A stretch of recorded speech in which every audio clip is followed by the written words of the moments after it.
So the UK government is claiming to make a number of changes in the UK in aid of protecting children. Everything from the Online Safety Act to banning refillable drinks in restaurants. Yes, that is a thing. We covered it the other day. But if you need any proof that the actual reason for all of these things coming into effect isn't just to protect children, we can look at today's story. Now, I think it's fair to say that maybe 99+% of the UK population of children go to school. School is a place where children congregate. Most people in schools are children. Yet schools in the UK are still using completely outdated systems. In fact, I recently watched a little video of a school that I used to go to, and we noticed that they're still using the same computers and the same whiteboard systems that they were using back in the 2010s. So it's no surprise to see that 6 out of 10 UK secondary schools hit by cyber attack or breach in the past year. Hackers are more likely to target educational institutions than private businesses, government survey shows. Now, just so we're clear, that is majority. 6 out of 10 is the majority of secondary schools in the UK have been hit by a cyber attack just in the past 12 months.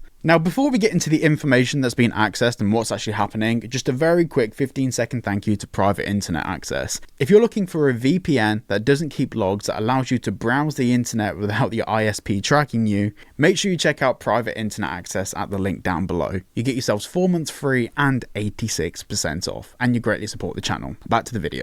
When hackers attacked UK nurseries last month and published children's data online, they were accused of hitting a new low. But the broader education sector is well used to being a target. According to a UK government survey, educational institutions are more likely to face a cyber attack or security breach than private businesses. Now, there's a few reasons why they're more likely to. Firstly is they're easier targets. Like I said before, a lot of these schools and education systems are still using computers from 2007. Schools aren't being funded to the extent by the British government to actually update their cybersecurity on a regular basis. In some cases, it's not being updated within the past decade or even 2 in some cases. Cybersecurity within schools is genuinely a serious issue, especially when the schools don't really understand the threat. Most schools have maybe 1 or 2 IT people that deal with the IT infrastructure for the whole building, but teachers more often than not will have their own spreadsheets with data collection. They'll have their students' names, next of kin phone number,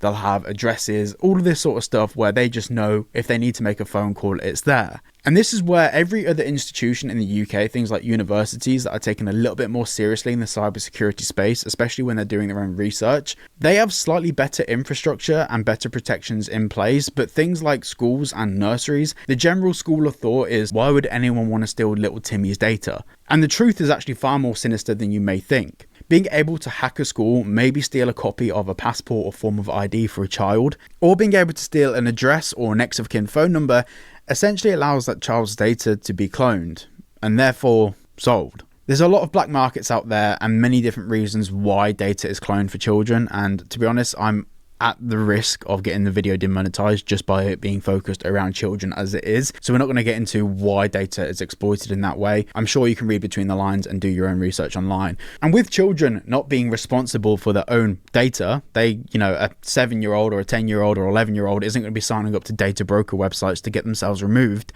They're actually the data category that do need to actually be protected in the UK. Yet the government's doing things like introducing the Online Safety Act and all these digital protections around children while not actually focusing their efforts on the places where their data is actually stored, which is the thing that people want. 6 out of 10 secondary schools have suffered an attack or breach over the last 12 months, rising to 8 out of 10 for further education colleges and 9 out of 10 for higher education institutions.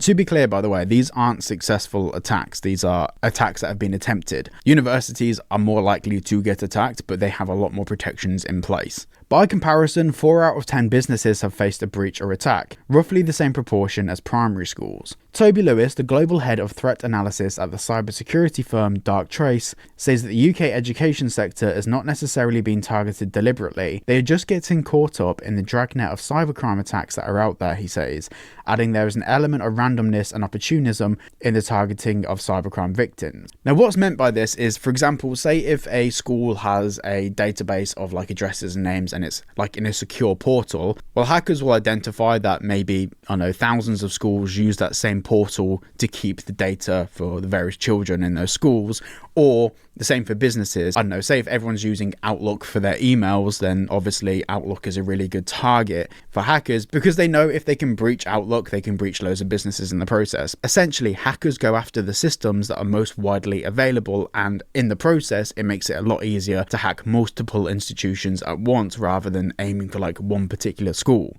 It's not that the schools themselves are being targeted, it's that the data is being targeted and the platform is being targeted, and that so happens to be in schools, which might actually end up being the motive. We just don't know. The BBC reported last week that Kiddo, the nursery business targeted by a hacking group calling itself Radiant, was targeted after an initial access broker sold access to Kiddo systems to Radiant, a common scenario in cybercrime circles. Lewis adds that state schools might be more vulnerable to attacks due to pressure on funding and a lack of specialist expertise, while universities are vulnerable because they have thousands of young students who might not be cybersecurity literate, as well as having computer networks that are designed to foster academic cooperation. That's a big thing.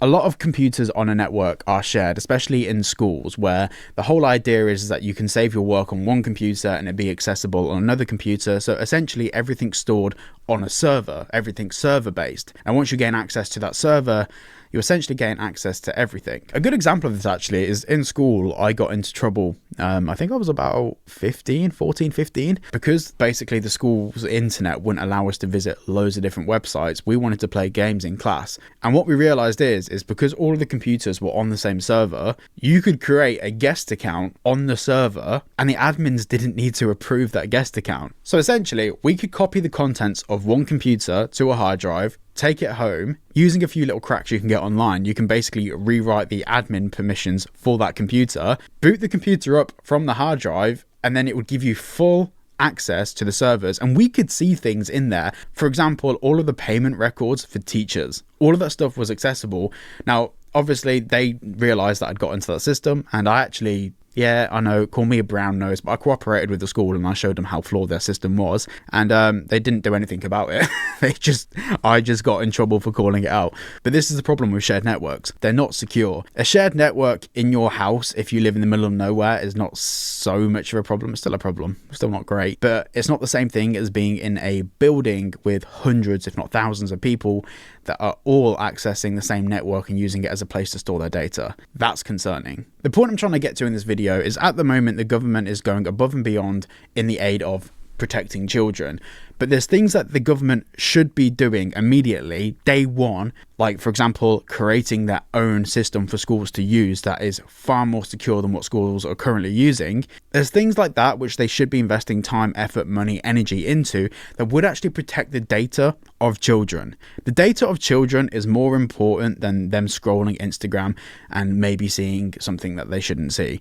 At the moment, we need to target the actual problems that are a risk to national security, especially the national security of our children, because the national security of our children is the national security of the future of the UK. As these children grow up, get jobs, pay taxes, if all of their personal data has been leaked from when they were 6, 7, 8, 9 years old, for the rest of their future, their data will be compromised. And once it's out there, you can't go back. Make sure you check out private internet access at the link down below. Get 4 months free and 86% off. And a massive thank you to everyone for watching this video. If you did enjoy, like and subscribe, and I'll see you in the next one.